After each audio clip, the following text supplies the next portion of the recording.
Right, hi guys. So, checking out the Boya BY-MM1. It's a 23 quid microphone. I got it from Wex Photographic, where I normally buy some of my camera gear. I've done for years. So out with the Sony Rx10 Mark IV, but this will work with pretty much all the Sony cameras if it's got a microphone socket. Apparently it's a condenser unit, so it's not powered. It's powered by the port itself, which obviously has its downsides or its good sides.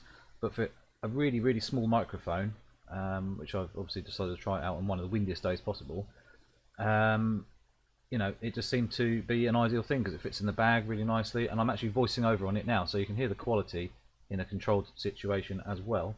But here we go. So I shall voice over a couple of other bits as well because it was quite windy, and there's a couple of mistakes that I made as well. So you'll see. Alright guys, so I don't know if you can hear me very well, but we've got the Boya little microphone here, so we're going to try it out. Quite windy, big waves. Let's give it a try.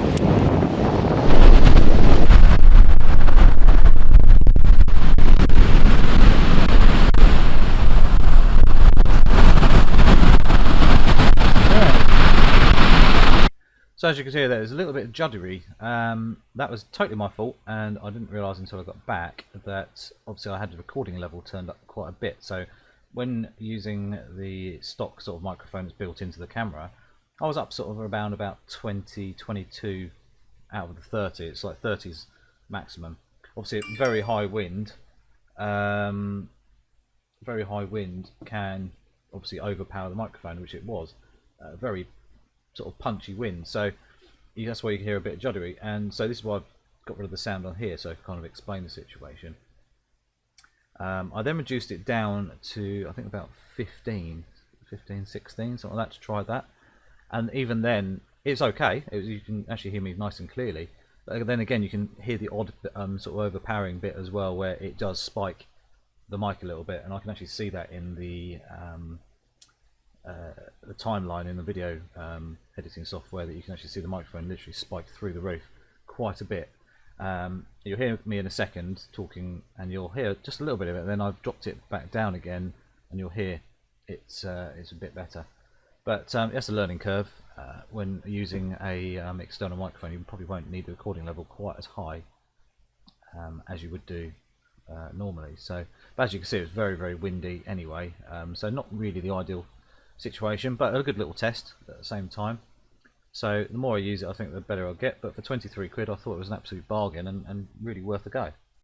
Now I'm actually just take some photos, but I thought I'd just do a quick real world, quite windy day. It's about 20 mile/hour wind thereabouts, so there we go. Get some cool slow motion in a minute.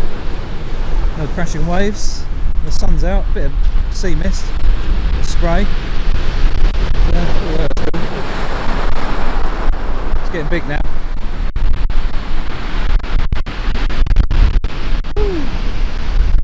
As you could hear there, it was spiking again. It's literally just a bit of a learning curve there, but I mean it was brutally windy. So I don't know if that's if I could turn it down a little bit more, probably down to like 10 or something like that. It may have made a huge difference. I don't know. I need to take it back out and experiment a little bit more. Then it started to rain. That's the reason why this video is not all that long, and that's why I didn't actually experiment all that much, because it started chucking down with rain. But while I was there, I managed to get some pretty cool shots. Also a little bit of HFR, so the high frame rate, slow motion.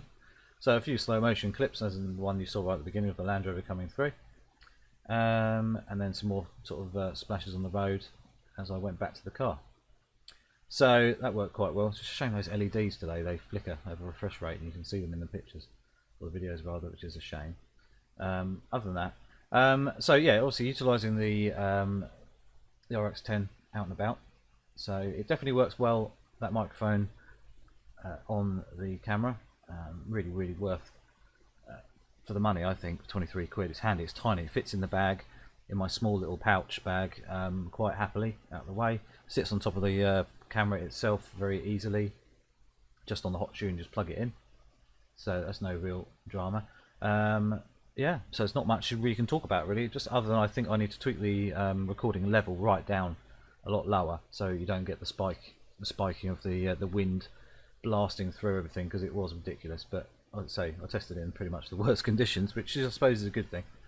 Anyway, here's a few shots from the RX10 while I was out and about, just messing about, before it absolutely chucked it down. So, like I say, a few shots of splashing cars and some of the landscapes down at Pet Level in East Sussex. That's where the groins are. I've been down there quite a few times in the past. There's a lot of trees that are actually like in the rocks and in the sand where it used to be a forest years ago. The Coast Guard helicopter cruised over. Apparently something happened over Eastbourne Way. So they're obviously heading over that way. But as you can see, a couple of shots here. Shot at 1/250th of a second and just panning with it, so you get a little bit of rotor blur. So that's quite nice. All these shots pretty much straight out of the camera, apart from a couple which I have tweaked just a little bit of colours and things just to add a bit of warmth to the images. So the Coast Guard there, right over the top. These are sort of cropped into 16:9, by the way. I haven't changed anything else on the shot, so you might lose a little bit here or there. But I'm not doing any of the zooming in and out today. I thought it was quite cool. I mean, it shows you the shallow depth of field you can get at f2.4 at 24mm when you're relatively close to a subject like that piece of rope, the netting there, and then I changed the angle slightly and just got the rope there. Could have done with rotating the image because you can see there the actual horizon in the distance, even though it's well out of focus. You can see it's not quite level, so that's a little mistake on my part. But I always find standing on the beach is never easy because your brain actually rotates.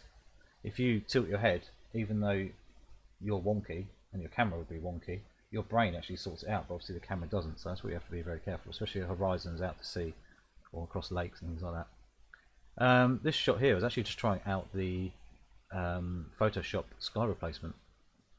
That worked quite well. The sun was going down, but it was nowhere near as orange as this, so I just swapped the sky.